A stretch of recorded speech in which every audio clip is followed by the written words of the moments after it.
Hello दोस्तों, स्वागत है आपका हमारे YouTube चैनल में जिसका नाम है करियर कैफे इंजीनियर्स ड्रीम।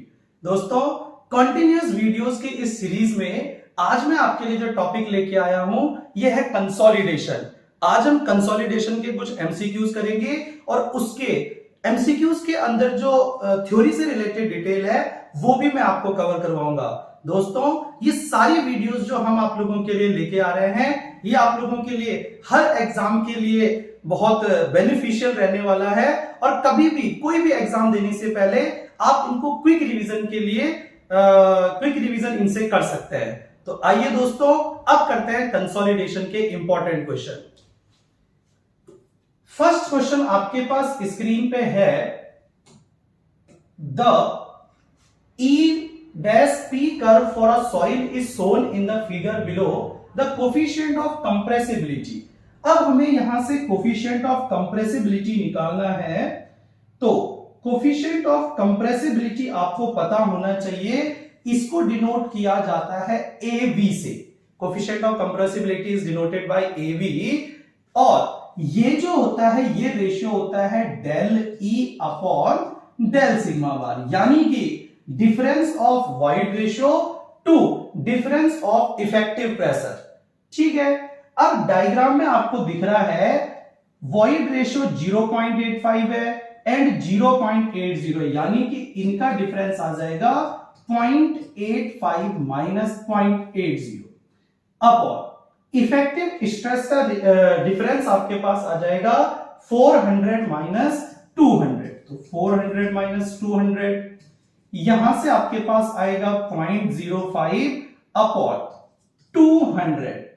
अब अगर आप यहां से डेसिमल हटाते हैं तो 5 अपॉन 200 एंड यहां से 2 जीरो लग जाएंगे और ये आपके पास आ जाएगा 5 4 21 अपॉन 4000। अब आप इसे कैसे लिख सकते हैं, 1/4 इंटू 10 टू द पावर -3 लिख सकते हैं और 4 से 1 में डिवाइड करेंगे तो 0.25 इंटू 10 टू द पावर -3। लेकिन ऑप्शन आपके पास 10 टू द पावर -4 में है तो हम इसे लिख सकते हैं 2.5 इंटू 10 टू द पावर -4, यानी कि हमारे पास जो कोफिशिएंट ऑफ कंप्रेसिबिलिटी है ये आ रहा है 2.5 इंटू 10 टू द पावर -4। अब आंसर चेक कर लेते हैं। तो इन ऑप्शन में से आपका सी ऑप्शन मैच हो रहा है, यानी कि इस क्वेश्चन का आंसर आपके पास रहेगा ऑप्शन नंबर सी। अब करते हैं नेक्स्ट क्वेश्चन की तरफ। नेक्स्ट क्वेश्चन आपके पास है,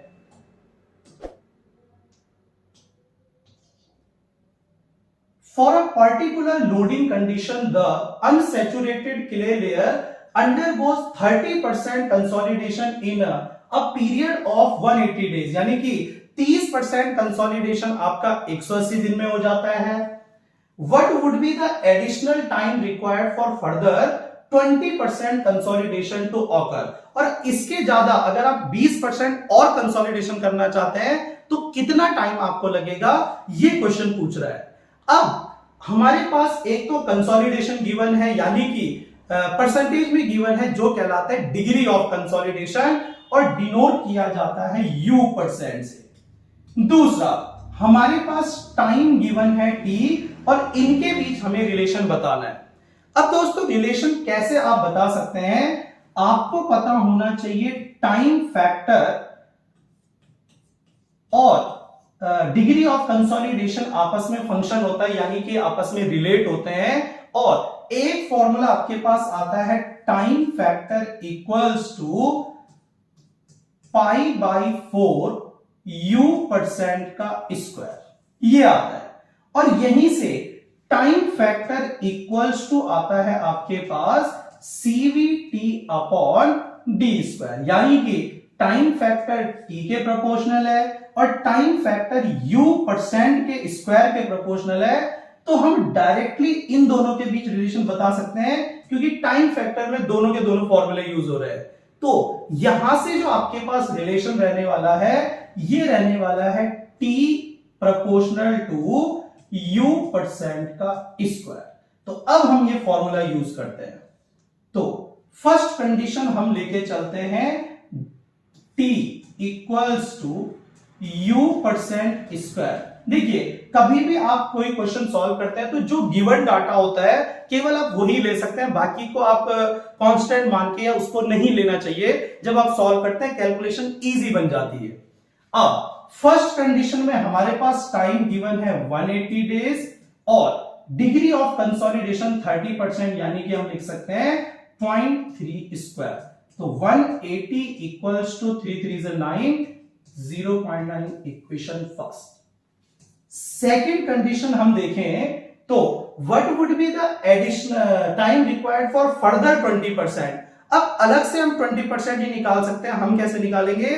30% प्लस 20% टोटल 50%, क्योंकि ये फॉर्मूला इंक्रीज होने के लिए नहीं है, ये टोटल कितना कंसोलिडेशन है उसके लिए टाइम निकालता है। तो अब हमें टाइम t निकालना है 50% कंसोलिडेशन, यानी कि 0.5 का स्क्वायर। तो t इक्वल्स टू 5 5 25, ये आपके पास।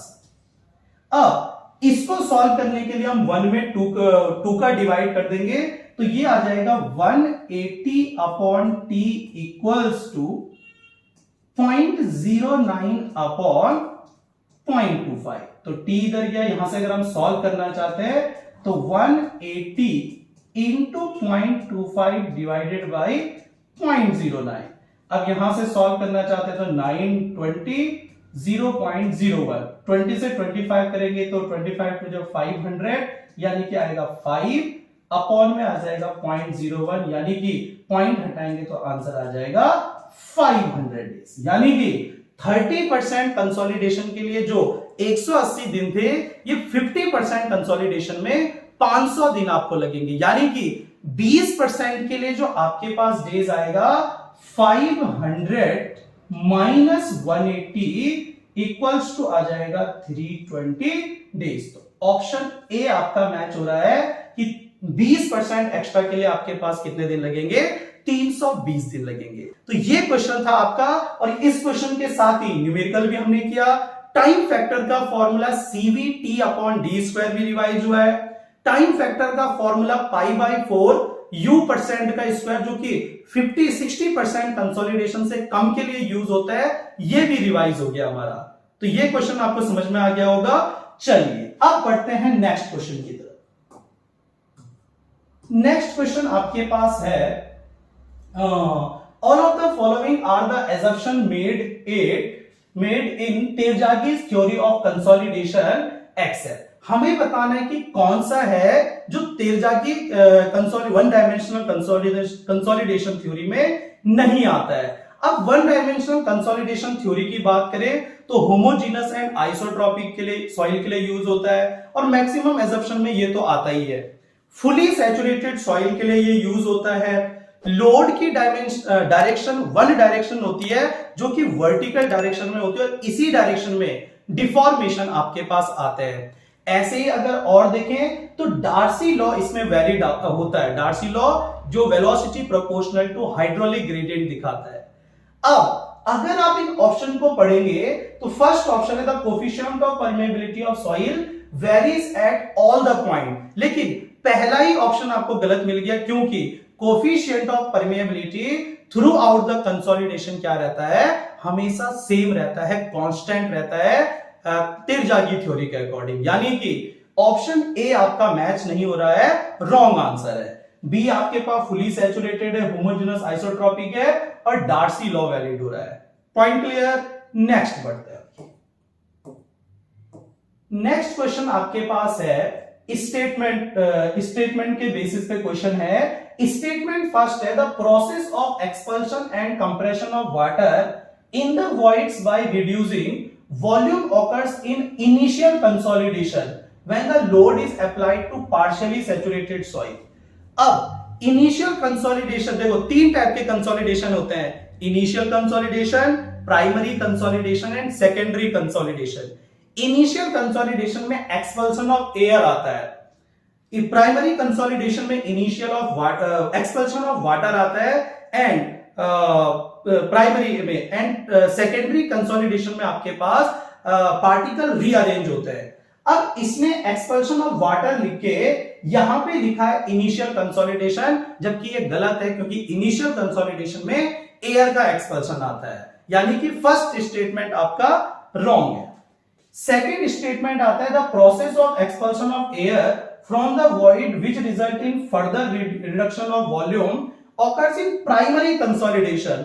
और एयर का एक्सपल्शन ये प्राइमरी में लिख रहा है, जबकि प्राइमरी कंसोलिडेशन में एक्सपल्शन ऑफ वाटर आता है, यानी कि स्टेटमेंट 2 भी आपके पास गलत है। तो यहां से जो ऑप्शन आपके पास मैच हो रहा है, ऑप्शन नंबर सी मैच हो रहा है, both statements are incorrect. Point clear? Next question की तरफ बढ़ते हैं। The main objective of consolidation test on soil is to determine, यानी कि जो कंसोलिडेशन टेस्ट होता है, जो ऑइडोमीटर टेस्ट होता है कंसोलिडेशन निकालने का, मेन ऑब्जर्वेशन इसका क्या होता है? Water content, OMC maximum dry density, coefficient of compressibility और डिग्री ऑफ सैचुरेशन। तो मेन ऑब्जर्वेशन आपका सी ऑप्शन रहेगा, कोफिशिएंट ऑफ कंप्रेसिबिलिटी, जिसका फर्स्ट क्वेश्चन हमने किया था। कोफिशिएंट ऑफ कंप्रेसिबिलिटी के बाद compression index, coefficient of volume change या coefficient of volume compressibility, coefficient of consolidation, settlement, degree of consolidation, time factor, ये सारी चीजें हम कैलकुलेट करते हैं, लेकिन मेन ऑब्जर्वेशन आपके पास आता है coefficient of compressibility denoted by a. Point clear? Next question. Next question हमारे पास है the natural void ratio of saturated clay strata 3 metre thick is 0.90, यानी कि 3 मीटर का आपके पास सॉइल डिपॉजिट है जिसका वॉइड रेशियो कितना है? 0.90 है। The final void ratio of clay at the end of consolidation. अब इस सॉइल में कंसोलिडेशन होता है और फाइनल वॉइड रेशियो जो आता है 0.71 आता है। The total consolidation settlement of clay strata, हमें बताना है टोटल सेटलमेंट कितना आएगा। तो इस क्वेश्चन को कैसे करेंगे हम लोग, आइए देखिए। इस क्वेश्चन में जो फॉर्मूला यूज होता है, ये फॉर्मूला आता है delta h upon h not equals to del e upon 1 plus e zero. और ये फॉर्मूले कहां से आते हैं आपके पास? Coefficient of volume change mv के फॉर्मूला आता है del h upon h zero upon del sigma bar, और इसी का फॉर्मूला आता है del e upon 1 plus e zero upon del sigma bar. यानी कि जो आपके पास coefficient of volume change MV होता है, इसके 2 फॉर्मूले आते हैं। जब आप इन 2 फॉर्मूले को इक्वल रखेंगे तो डेल सिग्मा बार कैंसिल हो जाएगा और आपके पास फॉर्मूला आ जाएगा। डेल एच मतलब होता है चेंज इन हाइट, यानी कि सेटलमेंट। तो यहां से हमें सेटलमेंट डेल्टा एच निकालना है। एच जीरो या एच नॉट आपके पास इनिशियल थिकनेस है 3 मीटर। डेल ई मतलब आता है चेंज इन वॉइड रेशियो, तो 0.90 माइनस 0.71 अपॉन ई जीरो आता है इनिशियल वॉइड रेशियो आपके पास है 0.90। अब हम यहां से सॉल्व करेंगे तो del h upon 3 equals to 0.90 minus ये आ जाएगा 0.19 अपॉन आ जाएगा 1.90। सॉल्व करेंगे तो अगर 100 से मल्टीप्लाई करते हैं तो 19 अपॉन 190 ये आ जाएगा 1/10। 3 इधर जाएगा तो डेल एच आपके पास आ जाएगा 3/10, यानी कि 0.3 मीटर। अब ऑप्शन सेंटीमीटर में है तो इसे सेंटीमीटर में चेंज करेंगे तो 1 मीटर इक्वल्स टू 100 सेंटीमीटर, यानी कि आंसर आपके पास कितना आ जाएगा? 30 सेंटीमीटर आ जाएगा। तो इस तरह से न्यूमेरिकल भी हम कर रहे हैं और साथ में इन न्यूमेरिकल के साथ ही पूरे चैप्टर की थ्योरी भी आपकी कवर हो रही है। तो ये न्यूमेरिकल आपको समझ में आ गया होगा, साथ में ये फॉर्मूले भी आपके रिवाइज हो गए होंगे। अब हम बढ़ते हैं नेक्स्ट क्वेश्चन की तरफ। नेक्स्ट क्वेश्चन हमारे पास है the equation given by Skempton for compression index for a remoulded sample is, यानी कि रिमोल्डेड सैंपल के लिए स्टैम्पटन ने क्या रिलेशन दिया था? सीसी और CC means compression index and WL means liquid limit. तो रिमोल्डेड सॉइल के लिए जो फॉर्मूला आपके पास आता है ये आता है CC compression index equals to 0.007 WL minus 10%। यहीं पे अगर क्वेश्चन पूछता अनडिस्टर्ब्ड सॉइल के लिए, तो for undisturbed soil CC equals to 0.009 WL minus 10%। यानी कि अन से 9 आप याद कर सकते हैं कि अन मतलब 9 0.009 WL माइनस 10% अनडिस्टर्ब के लिए, एंड रिमोल्डेड सॉइल के लिए 0.007 WL minus 10%। Clear? Next question हमारे पास है, soil has never been subjected to an effective pressure greater than existing overburden pressure and has completely consolidated. यहां पे जब हम कंसोलिडेशन चैप्टर पढ़ते हैं तो 2-3 सॉइल आपके पास आती है, जैसे नॉर्मली कंसोलिडेटेड सॉइल आती है, ओवर कंसोलिडेटेड सॉइल आती है, अंडर कंसोलिडेटेड सॉइल आती है, प्री कंसोलिडेटेड सॉइल आती है। अगर आपके पास वर्डिंग आ रही है soil has never been subjected to an effective pressure greater than existing pressure, यानी कि ओवरबर्डन प्रेशर से ज्यादा प्रेशर इसमें कभी भी पास्ट में नहीं आ रहा है, तो ये सॉइल आपके पास आती है नॉर्मली कंसोलिडेटेड सॉइल। क्लियर? अगर यहां पे वर्डिंग होती कि soil has been subjected to an effective pressure more than overburden pressure, तब आपके पास आती ओवर कंसोलिडेटेड सॉइल। और अगर वर्डिंग होती soil not fully consolidated under overburden pressure, तो नॉट फुली कंसोलिडेटेड के लिए आता आपके पास under consolidated soil. Over consolidated और प्री कंसोलिडेटेड को आप लगभग सेम मान सकते हैं, लेकिन 3 वर्डिंग हमने पढ़ ली, never been subjected normally consolidated soil, more than overburden pressure over consolidated soil, and not fully consolidated आपके पास आएगा अंडर कंसोलिडेटेड सॉइल। तो यहां से सॉइल भी हमने रिवाइज कर लिया। इसी में एक चीज आपके पास और इंपॉर्टेंट आती है, जो आता है OCR, ओवर कंसोलिडेशन रेशियो, जो कि आता है past stress upon present stress. तो past stress upon present stress का जो रेशियो आता है, ये आता है ओवर कंसोलिडेशन रेशियो। तो इसको भी आप थ्योरी में रिवाइज कर सकते हैं। अब हम बढ़ते हैं नेक्स्ट क्वेश्चन की तरफ। नेक्स्ट क्वेश्चन हमारे पास है, during the laboratory test of consolidation each pressure increment is maintain constant until the compression virtually ceases and it generally takes. यानी कि कंसोलिडेशन टेस्ट जो होता है, जो कंसोलिडोमीटर या ऑइडोमीटर में किया जाता है, इसमें लोड कितने टाइम तक अप्लाई किया जाता है, ये क्वेश्चन पूछना चाह रहा है। अगर आप कंसोलिडोमीटर या ऑइडोमीटर से कंसोलिडेशन टेस्ट पढ़ेंगे तो आपको बेसिक चीजें पता होनी चाहिए। अगर मैं आपको शॉर्ट में बताऊं कि इसमें 60 mm डायमीटर और 20 mm थिकनेस का सैंपल यूज होता है, जिसको पोरस स्टोन के बीच में प्लेस किया जाता है। और पोरस स्टोन यानी कि ये ड्रेन्ड टेस्ट हो सकता है, यहां से वाटर आपका एक्सपल हो सकता है। Point clear? फिर इसमें क्या किया जाता है, लोडिंग लगाया जाता है, लोड लगाया जाता है और इंक्रीमेंट लोड लगाया जाता है। जैसे पहले 10 किलो न्यूटन पर मीटर स्क्वायर का, फिर 20, फिर 40, फिर 80, और ये लगभग लगाया जाता है 800 किलो न्यूटन पर मीटर स्क्वायर तक। प्रत्येक जो लोड है, जैसे एक 10 किलो न्यूटन पर मीटर स्क्वायर का लोड है, ये कंटिन्यूअसली 24 घंटे तक लगाया जाता है। और इसमें 24 घंटे के अंदर इसमें रीडिंग्स नोट की जाती है, जैसे 0.25 मिनट में, फिर 0.4 मिनट में, फिर ऐसे ऐसे आगे बढ़ के 24 घंटे तक रीडिंग पढ़ते रहते हैं। फिर लोड इंक्रीमेंट करते हैं 10 की जगह 20, और फिर से रीडिंग पूरी पढ़ते हैं पूरे दिन में 24 घंटे में। तो ये जो टेस्ट आपके पास आता है, ये आता है कंसोलिडेशन टेस्ट, या जो किया जाता है ऑइडोमीटर या कंसोलिडोमीटर से। Point clear? तो इसके ये क्वेश्चन भी आते हैं कि 60 डायमीटर कितना होता है सॉइल सैंपल का, 60 mm, थिकनेस कितनी होती है 20 mm, ये क्वेश्चन भी आता है। इसके अलावा इसमें और भी चीजें आती है कि फ्लोटिंग रिंग आपके पास आती है या फिक्स्ड रिंग आती है लोड कंडीशन पे, कि अगर टॉप से केवल लोड लग रहा है फिर क्या होगा, अगर टॉप एंड बॉटम से आपके पास होगा फिर क्या होगा। तो ये कंप्लीट टेस्ट आप लोग अभी वीडियो देखने के बाद जस्ट आप घर में रिवाइज कर सकते हैं। चलिए तो ये था आपके पास कंसोलिडेशन टेस्ट।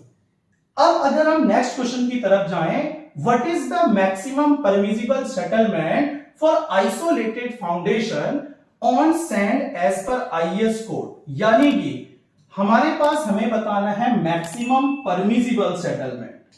अब अगर आप सेटलमेंट पढ़ना चाहेंगे तो सेटलमेंट की एक टेबल आपके पास इंपॉर्टेंट आती है जो दो चीज आपको बताता है, एलॉयबल या मैक्सिमम सेटलमेंट, और दूसरा आता है डिफरेंशियल सेटलमेंट। ये क्ले और सैंड दो के लिए यूज होता है। अब आइसोलेटेड फुटिंग की भी वैल्यूज आती हैं, राफ्ट फुटिंग की भी वैल्यूज आती है, लेकिन हम जनरली एक ही टेबल से इसको क्लियर कर लेते हैं। और टेबल में बहुत सिंपल है याद करना, 65 40 mm एंड 40 mm 25 mm।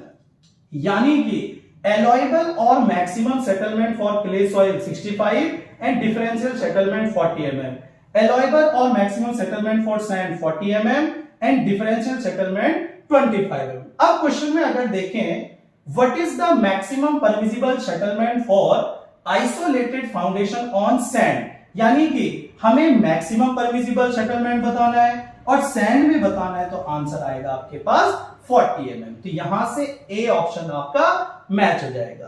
तो इस तरह से दोस्तों हमने इस छोटी सी वीडियो में पूरे चैप्टर के क्वेश्चन मैं आपके लिए लेके आया हूं, और अगर आप इन एमसीक्यू पढ़ के और इन टॉपिक की थ्योरी देखेंगे तो आप देखेंगे कि आपका पूरा स्टार्टिंग से एंड चैप्टर रिवाइज हो चुका है। तो दोस्तों वीडियो कैसा लगा, लाइक शेयर कमेंट जरूर करें, और अगर चैनल पे नए हैं तो सब्सक्राइब करना ना भूलिए। Thank you so much.